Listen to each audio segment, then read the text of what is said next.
नमस्कार बच्चों। आज हम 10th क्लास की जो क्षितिज जो कृतिका है भाग अ का जो पोर्शन है उसके कौन कौन से टॉपिक आ रहे हैं, कौन कौन से जो पार्ट है पार्टों का वेटेज कितना दिया गया है उनके बारे में बात करेंगे। क्षितिज और कृतिका, क्षितिज और कृतिका भाग अ के भाग है। इसके अंदर दो भाग है, क्षितिज और कृतिका। क्षितिज के वापस दो भाग आते हैं, एक तो काव्य खंड होता है और दूसरा होता है इसका गद्य खंड। काव्य खंड के अंदर आपके पाठ होंगे, कविता होंगी, कविताओं के बारे में आएगा। और जो गद्य खंड है उस गद्य के अंदर किसी न किसी की स्टोरी होगी या फिर कोई ऐसी बात होगी या रिपोर्टाज वगैरह कुछ भी होगा उसके अंदर। आपका जो क्षितिज वाला भाग है वो क्षितिज वाला भाग 20 अंक का होता है और जो कृतिका वाला भाग है वो कृतिका वाला भाग आपके 14 अंक का होता है। सबसे पहला है सूरदास। सूरदास के आपके पद है, पदों को आपको पढ़ना है और पढ़ने के बाद उसकी व्याख्या, क्योंकि आपके ये सिंपल व्याख्या नहीं आएगी। इस सूरदास के अंदर की जो व्याख्या है उस व्याख्या के अंदर की प्रश्न आएंगे, आपको उन प्रश्नों को पढ़ना है। इसी प्रकार फिर अपन इधर आएंगे कृतिका वाले पाठ में माता का आंचल, साना साना हाथ, मैं क्यों लिखता हूँ, ये तीन पाठ दिए होंगे। माता का आंचल इसके लेखक है शिवपूजन सहाय, साना साना हाथ है मधुमांगलिया और मैं क्यों लिखता हूँ अज्ञे। अब बच्चों इसका वेटेज कम होता है, वेटेज कम होने के कारण आपको इसके अंदर जो प्रश्न आएंगे वो आपके इसके अंदर की जो व्याख्या होती है व्याख्या वाले प्रश्न आएंगे। मतलब जैसे कि माता का आंचल, इसके अंदर जो मेन बात क्या कही गई वो मेन बात आएगी और इसका जो मेन मुख्य किरदार है उस किरदार की विशेषताओं के बारे में आपको पता निकलना पड़ेगा। फिर साना साना हाथ जो है इसके लेखिका है मधुमांगलिया। मधुमांगलिया ने ये जो हमारा चैप्टर है ये पूरा पर्यावरण से जुड़ा हुआ है। जब वो लद्दाख की यात्रा करती तो अपनी यात्रा का जो उनका वृतांत होता है, उनके जो एक्सपीरियंस होते हैं उन्होंने इस पाठ के अंदर लिखे। तो इसमें आपको प्रकृति से जुड़ी हुई बातों को याद रखना पड़ेगा कि प्रकृति वहाँ की कैसी थी, लेखिका को प्रकृति के बारे में कैसा लग रहा था, वो वाली बातें आएगी। मैं क्यों लिखता हूँ, इसमें स्वयं लेखक अज्ञे हैं। उन्होंने अज्ञे जी ने बच्चों से पूछा है कि मैं क्यों लिखता हूँ, लिखने का कारण क्या हो सकता है, ये सारी चीजें इसके अंदर आएगा। तो ये वाला जो पार्ट है इस पार्ट के अंदर से आपको ज्यादा कुछ इतना याद नहीं करना है, क्योंकि इसमें खाली लेखक जो रीजन पूछेगा कि मैंने आपको क्यों लिखा है। तो ये कृतिका वाला पार्ट इसीलिए 14 अंक का ही किया गया है। लेकिन जब अपन क्षितिज की तरफ आते हैं तो क्षितिज का जो सूरदास वाला पार्ट है, सूरदास वाले पार्ट में आपको सूरदास के पद याद रखने हैं। पदों की व्याख्या नहीं दी, लेकिन पदों की व्याख्या के अंदर क्या बात कही गई है वो बात आपको याद करनी है। उसी प्रकार तुलसीदास जी के जो दिए उन्होंने पद के अंदर उन्होंने कृष्ण भगवान और राम भगवान के बारे में जो बातें कही गई है उन बातों को उन्होंने किस तरह कहा है, उनके अनुसार कृष्ण भगवान कैसे लग रहे हैं, उनका व्यक्तित्व कैसा है, वो कैसे कौन सी बाल मुद्राएं कर रहे हैं, उनका वर्णन दिया गया है। फिर एक तीसरा पाठ है आपका सूर्यकांत त्रिपाठी वाला, जिनको हम निराला कहकर पुकारते हैं। इनकी दो है, एक तो उत्साह कविता है और दूसरा है अट नहीं रही। उत्साह कविता और अट नहीं रही दोनों कविताएं अलग अलग है। उत्साह कविता के अंदर दिया गया है कि मनुष्य को उत्साहित होना चाहिए या नहीं होना चाहिए। वो कह रहे हैं कि मनुष्य जब उत्साहित होता है तो वो अपने जो मन के भाव होता है उसको अगर सकारात्मक रूप से जो जीवन के कार्य हो तो कार्यों को सकारात्मक रूप से करेगा तो अच्छे प्रकार से होगा, और अगर नहीं करेगा, निराश होकर करेगा तो वो कार्य कभी भी पूरे नहीं हो सकते। दूसरा है अट नहीं रही। अट नहीं रही का मतलब होता है कोई चीज रुकती नहीं है। सूर्यकांत त्रिपाठी कह रहे हैं कि किसी के रहने या नहीं रहने से कुछ भी नहीं होता है। आपको खाली बताना है इन दोनों के अंदर कि कविताओं की भाव याद करना है, भाव के अंदर की जो बातें को बातें लिखना है।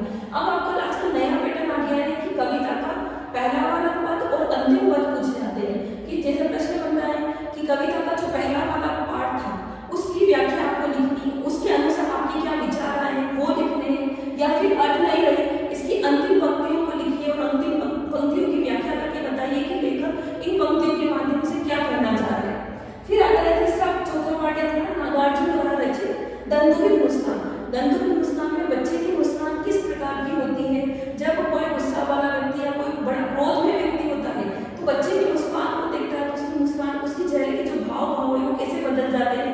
बचपन में किस प्रकार से जो छोटा बच्चा होता है वो बच्चा अपनी हंसी के द्वारा हमारे क्रोध को किस प्रकार शांत कर सकता है, ये वाला इसमें अंदर बताया जाता है। इस कविता की व्याख्या आपको याद करनी, क्योंकि इस वाली कविता की मोस्टली व्याख्या पूछी जाती है और आपका जो अपठित पद्यांश होते हैं वो भी इसके अंदर से आते हैं।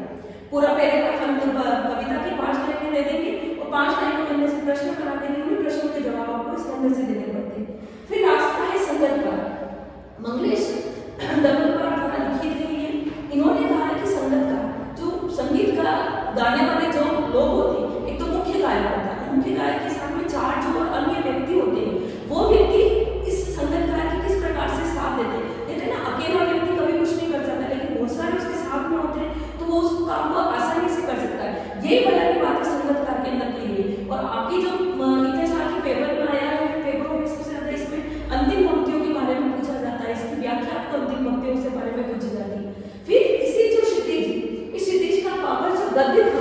भाग्य, उस गद्य पाठ के भाग के अंदर आपके 4 चैप्टर है। नेताजी का चश्मा, बाल गोविंद भगत, लखनवी अंदाज, नौबत खाने की इबादत और संस्कृति, ये 5 आपको चैप्टर दिए गए हैं। नेताजी का चश्मा आपको पता ही है कि नेताजी की मूर्ति बनाते हैं, मूर्ति के ऊपर चश्मा लगाना भूल जाता है। कैप्टन जो होता है वहाँ का एक चश्मे वाला बेलने वाला बेचने वाला जो व्यक्ति होता है वो किस प्रकार से नेताजी के चश्मे को बार बार बदलता है, तो उसकी मनोवृत्ति किस प्रकार की है।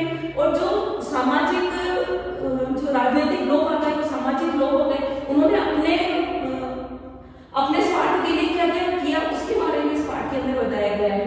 फिर बाल गोविंद भगत, रामकृष्ण बेनीपुरी, राम गोविंद भगत एक साधु व्यक्ति थे।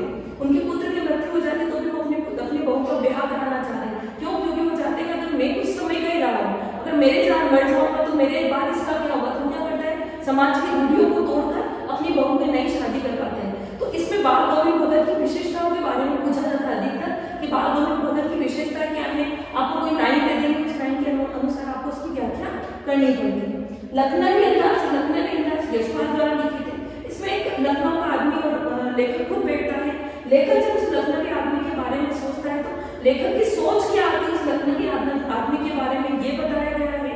फिर लखनऊ जो आदमी था वो आदमी अपने जो तौर तरीके थे, लखनऊ के जो तौर तरीके होते हैं वो किस प्रकार उनको प्रदर्शन करता है वो इस पाठ के अंदर बताया गया है। फिर आती है नौबत खाने की इबादत, ये यतीन्द्र मिश्र के द्वारा लिखा है। इसमें बिस्मिल्लाह खान का पूरा परिचय दिया गया है। आपके सबसे ज्यादा प्रश्न बनने का यही बात इधर है। इस गद्य पाठ के अंदर सबसे ज्यादा प्रश्न आपके इसी में से पढ़ते हैं कि बिस्मिल्लाह खान का व्यक्तित्व कैसा था। बिस्मिल्लाह खान ने अपनी जो सुर गाते थे वो सुर किस समय गाते थे, उन्होंने कहाँ पर गीत गाए, उनको कौन कौन से पुरस्कार मिले, ये सारे के सारे प्रश्न इस वाले पाठ में से, बाल गोविंद भगत वाले पाठ में से बनने की ज्यादा चांसेस होती है।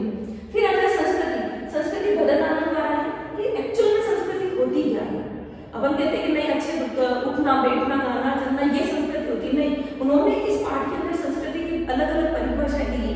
3 परिभाषाएं दी गई है, तीनों परिभाषा के अनुसार आपको इसकी याद करना है। तो इस वाले में आपको सारे में से एक प्रश्न आएगा, लेकिन बाल गोविंद भगत और नौबत खाने की इबादत के अंदर से आपको गद्यांश और पद्यांश में दिया जा सकता है, क्योंकि आपके अधिकतर नोट्स में आजकल जो प्रश्न पेपर बनता है वो गद्यांश और पद्यांश के ऊपर ही डिपेंड करता है। अब अपन गद्यांश और पद्यांश के बारे में बात करें तो आपके इन सारे जो दिए गए हैं इनमें से किसी एक में से गद्यांश भी आ सकता है, इन दोनों में से किसी एक पद्यांश भी आ सकता है। पंक्तियों को अंतिम पंक्तियों को देखकर अंतिम पंक्तियों के बारे में आपको व्याख्या लिखनी पड़ेगी और व्याख्या के अंदर से आपको उसके अंदर क्या निकालनी पड़ेगी, प्रश्न निकालने पड़ेंगे। सूरदास के पद, अब सूरदास के पद अगर उन्होंने दे दिए तो सूरदास के पदों में उनकी कहना क्या चाह रहे हैं सूरदास जी, और सूरदास जी ने किन आडम्बरों को तोड़ा है उनके बारे में इसमें बताया गया। इस प्रकार आपका एक पूरा क्वेश्चन होता है। तो क्षितिज वाला पार्ट 20 का होगा और कृतिका वाला 14। तो आपको 20 अंक के ऊपर ज्यादा ध्यान देना है, वो भी देना है 14 के ऊपर, लेकिन इधर क्या होती है कविताएं सारी आ गई, कविताओं को आपको देखना पड़ेगा, क्योंकि कविता याद नहीं होती। पाठ जो होते हैं पाठ जो है याद हो जाते हैं, लेकिन कविताएं जो होती है वो याद नहीं होती। और कविताओं को आपको पहली वाली पंक्ति और अंतिम पंक्तियों को याद करना है, जिससे आप प्रश्नों को आराम से कर सकते। ठीक है बच्चों, इस प्रकार क्षितिज और कृतिका का जो वेटेज है वो आपको इस प्रकार करोगे तो आसानी से आपका जो पेपर है वो पेपर अच्छा हो जाएगा। आपको आपकी आने वाली परीक्षा के लिए बहुत बहुत शुभकामनाएं। मैं मेरी तरफ से आशा करती हूँ कि आप अच्छे से पेपर को करेंगे ताकि हमारा जो पढ़ाई